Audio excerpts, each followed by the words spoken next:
Imagine só, o mundo acorda em 18 de outubro de 2025 com uma notícia que pode mudar tudo. Donald Trump, com sua habitual determinação, lança um ultimato pela paz imediata. A Ucrânia, exausta, sinaliza disposição para um cessar-fogo. Mas o que diz Moscou? Enquanto isso, Putin se prepara para uma viagem arriscada até a Hungria, escoltado por caças para evitar qualquer tentativa de interceptação. A razão? A usina nuclear de Zaporizhia, à beira de um desastre, exige uma trégua temporária, antes que seja tarde demais. Mas será realista a proposta de Trump? Especialistas divergem e o ex-ministro das Relações Exteriores da Ucrânia pondera: até que ponto Kiev pode ceder? Enquanto isso, um incidente explosivo em uma fábrica de munições na região separatista de Donbas reacende o velho ditado: se queres a paz, prepara-te para a guerra. E os reservistas russos, treinados para o pior, estão prontos. No Salão Oval, uma cena decisiva. Volodymyr Zelensky e Donald Trump se encontram pela segunda vez em poucas semanas. Diante das câmeras, o presidente ucraniano reforça seu pedido urgente: mísseis Tomahawk. Para ele, essas armas são a chave para fortalecer as defesas do país e, finalmente, encerrar o conflito. Trump, por sua vez, não mede palavras: tenho certeza de que posso resolver isso. Putin quer um acordo. O americano deixa claro que os Estados Unidos não recuarão em seu papel de mediadores, mas a pressão por resultados é imensa. Assim que Zelensky deixa a Casa Branca, Trump faz um pronunciamento que sacode as estruturas. Hoje tive uma conversa franca e produtiva com o presidente Zelensky. A guerra precisa parar. Já. Basta traçar uma linha no fronte, onde quer que ele esteja, e congelar as posições. Chega de mortes, chega de destruição. Ambos os lados devem voltar para casa, para suas famílias. É simples, parem agora, onde estão. E não para por aí. Em suas redes sociais ele reforça: minha reunião com Zelensky foi calorosa, mas deixei claro o que já disse a Putin: é hora de parar. Já houve sangue demais. Que cada um declare vitória e encerre essa loucura. A história julgará quem agiu certo. Do outro lado, a porta-voz da Casa Branca, Karine Leavitt, ecoou o discurso: o povo americano está cansado dessa guerra. Ambos os lados precisam encarar a realidade e negociar. Não há mais tempo a perder. Ela lembra os esforços de Trump pela paz global, do Congo a Israel passando por Armênia e Paquistão. Vimos acordos históricos como a libertação de reféns. Mas há quem prefira a violência como Hamas, que só traz sofrimento aos palestinos. Nosso presidente foi claro: se violarem os termos, enfrentarão consequências.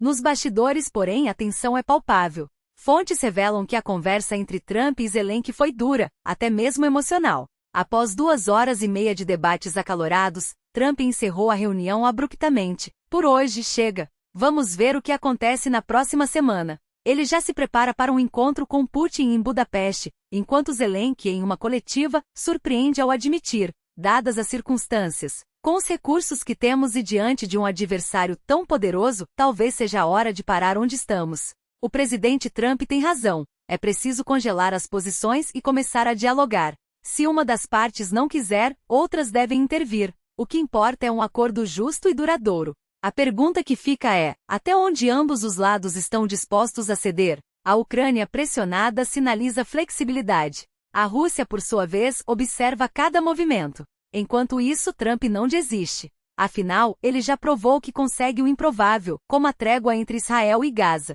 Agora, o mundo espera para ver se a mesma fórmula pode funcionar no fronte ucraniano. Uma coisa é certa: o tempo está se esgotando, e a paciência de todos também. Quem deu início a esta guerra? Como já afirmei, estou aberto a qualquer formato de diálogo, seja ele bilateral, trilateral ou outro que nos aproxime da paz. Após a conversa com Donald Trump, o presidente ucraniano, Volodymyr Zelensky, buscou reforçar os laços com os líderes europeus. Participaram da chamada a presidente da Comissão Europeia, Ursula von der Leyen, o secretário-geral da OTAN, Jens Stoltenberg, além dos chefes de governo da Itália e do Reino Unido, Giorgia Meloni e Rishi Sunak, e o recém-eleito presidente da Finlândia, Alexander Stubb. Os temas centrais giraram em torno de 3 eixos: as garantias de segurança para a Ucrânia em caso de um eventual cessar-fogo com a Rússia, o aumento das entregas de sistemas de defesa antiaérea e a aceleração do programa European Sky Shield, pelo qual os países do bloco compram armamentos americanos para repassar a Kiev. Zelensky destacou que os aliados estão dispostos a coordenar esforços para assegurar uma proteção robusta à Ucrânia, mesmo em um cenário de trégua. Enquanto isso, o chanceler alemão Olaf Scholz avaliou que Zelensky não alcançou todos os objetivos esperados no encontro com Trump, mas capitular, frisou, não é uma opção.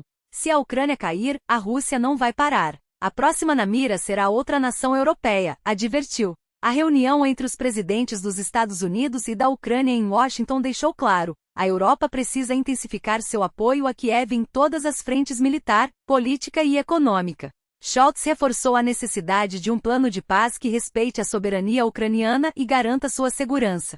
Quando defendemos o envio de recursos financeiros, políticos e, sim, militares à Ucrânia, não o fazemos para prolongar a guerra, mas para encerrá-la o quanto antes. Esse é o nosso objetivo. E só o alcançaremos quando a Ucrânia for forte o suficiente para negociar de igual para igual. O Kremlin, por sua vez, manteve um silêncio estratégico diante do ultimato de Trump para o fim imediato das hostilidades. A máquina de propaganda estatal russa ignorou o apelo do presidente americano, limitando-se a menções marginais em veículos controlados pelo governo. A ausência de reações oficiais sugere uma tática de deslegitimação. Se não há resposta, não há reconhecimento. Enquanto isso, Trump, em seu reduto na Flórida, parecia mais irritado do que o habitual.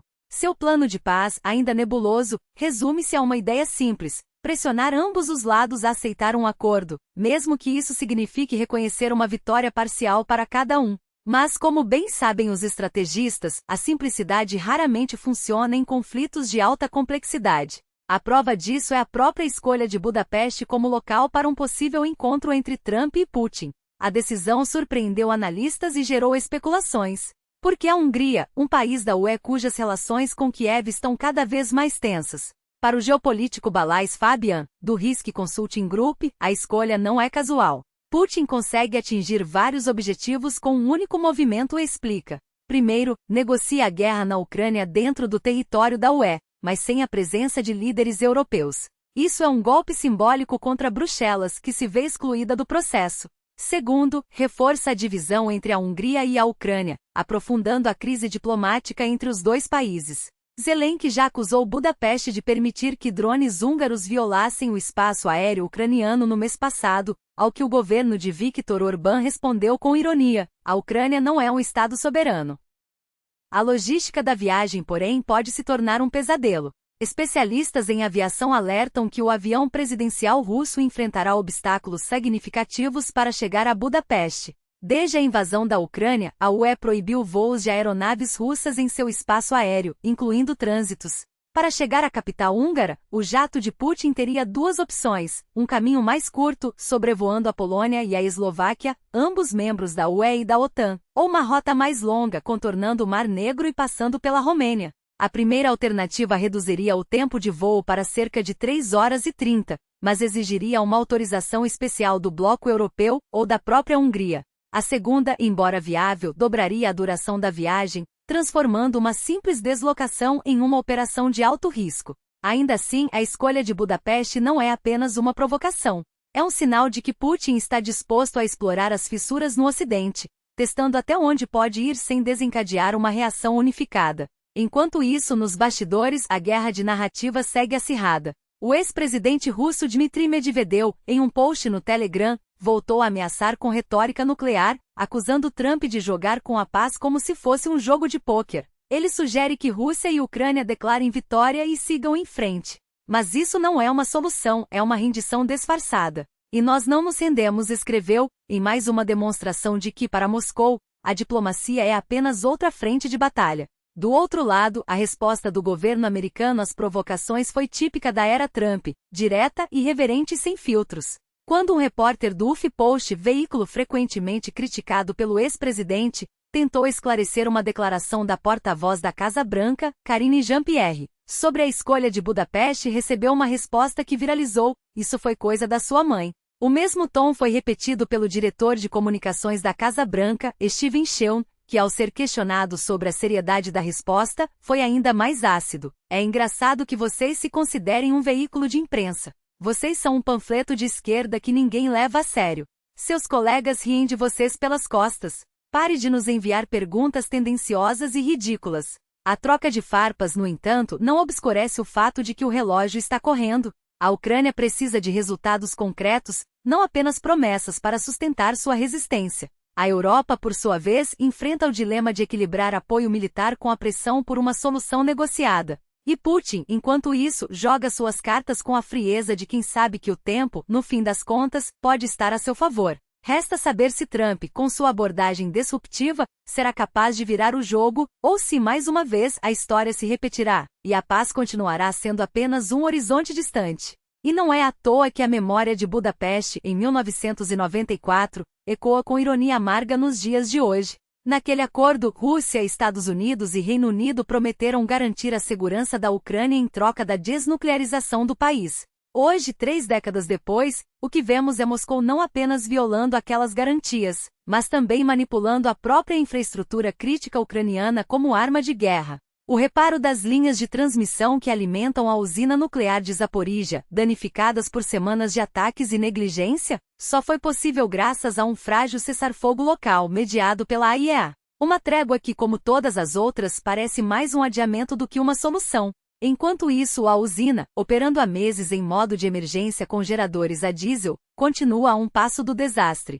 E o mais preocupante, cada dia de reparos é também um dia em que Putin demonstra que, mesmo sob pressão, ainda controla o ritmo do jogo. A diplomacia, nesse contexto, vira um teatro de sombras. Quando Trump e Putin finalmente se encontrarem em Budapeste, não espere um acordo histórico, nem mesmo um gesto concreto.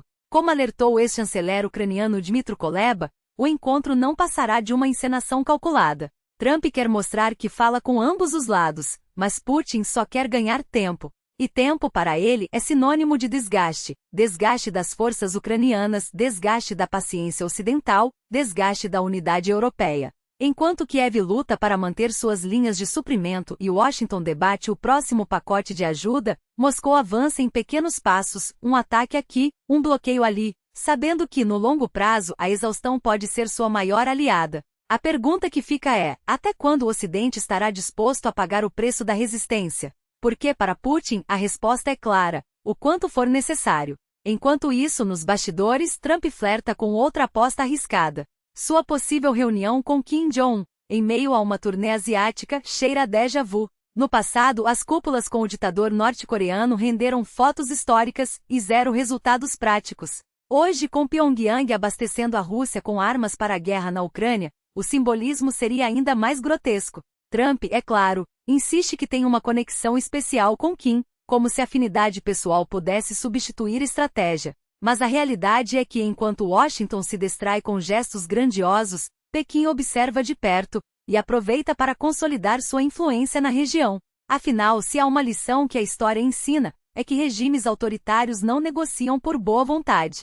Eles negociam quando são forçados a isso. E se a diplomacia pátina, a guerra segue seu curso implacável. A explosão em uma fábrica de munições na Rússia, que deixou 3 mulheres mortas e 5 feridos, é mais um lembrete de que o conflito não respeita fronteiras. Oficialmente tratou-se de um acidente. Mas em um país onde até as tragédias civis são instrumentalizadas para justificar a mobilização, nada é por acaso. Enquanto isso, na linha de frente, cada dia de combate reforça a mesma verdade incômoda. Esta guerra não será decidida por palavras, mas por quem estiver disposto a pagar o preço mais alto. E por enquanto, Putin parece determinado a testar os limites dessa equação, até que o Ocidente pisque primeiro. Enquanto laboratórios estatais monitoram cada partícula no ar, buscando vestígios de substâncias que nunca deveriam estar ali. Os resultados por hora são limpos, mas a vigilância não é sobre o que já aconteceu, e sim sobre o que ainda pode vir. A poucos quilômetros dali, reservistas romenos afiam suas habilidades em campos de treinamento,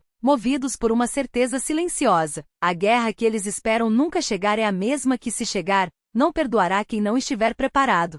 Homens e mulheres com empregos civis, vidas comuns, mas que dedicam horas de suas semanas a relembrar o que muitos prefeririam esquecer. Porque, como dizem, a paz não é a ausência de ameaça, é a capacidade de enfrentá-la. Eles atiram, rastejam, calculam trajetórias de projéteis como se o último treinamento não tivesse sido há 2 décadas. Alguns mal reconhecem os equipamentos que agora dominam o campo de batalha. Drones que pairam como aves de rapina, robôs quadrúpedes que avançam sobre escombros, sensores que transformam a escuridão em um mapa de alvos. A tecnologia reescreveu as regras da guerra, mas uma coisa não mudou: o fator humano. A hesitação de um segundo, o medo que paralisa, a disciplina que salva. Por isso, eles treinam. Porque sabem que se o conflito bater a porta, não haverá tempo para reaprender. Não é paranoia. É geopolítica crua. Desde 2002, a Ucrânia sangra sob o avanço russo, um lembrete brutal de que as fronteiras da Europa não são muralhas, mas linhas traçadas na areia. E quando a areia começa a se mover, os vizinhos não têm escolha senão se preparar. Países que há décadas dormiam sob a ilusão de que a história havia acabado agora acordam para uma realidade mais dura. A defesa não se improvisa. Modernizam arsenais, reforçam alianças, reativam reservas adormecidas. Porque no fim das contas, a paz é um equilíbrio frágil, e o preço da negligência é pago em vidas. Há quem diga que é exagero, que guerras globais são coisa do passado. Mas olha ao redor. O mundo não esqueceu como se destruir, apenas aprendeu a fazê-lo com mais eficiência. E enquanto potências testam limites e fronteiras se tornam linhas de tensão, a pergunta não é se alguém vai piscar primeiro, é quem vai arcar com as consequências de não estar pronto quando o jogo começar. A história não perdoa os distraídos. E a única coisa mais perigosa do que uma guerra é acreditar que ela nunca chegará até você.